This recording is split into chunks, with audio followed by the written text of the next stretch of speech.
mayaman po yan. O pagkukulang po. Lahat po yan ay magkakaroon tayo.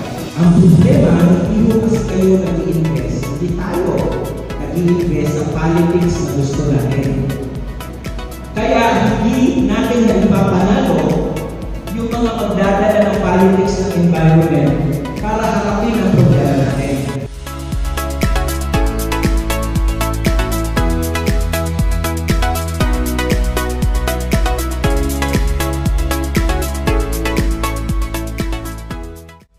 Tsaka bilang sa amin, magiging representative na rin ako ng kabataan dito. Bilang kabataan, hindi po maganda na ang future na gusto naming maabot ay category 5 o baka mag-category 6 na gawing new normal. Narinig nyo na ba yun? New normal daw ito,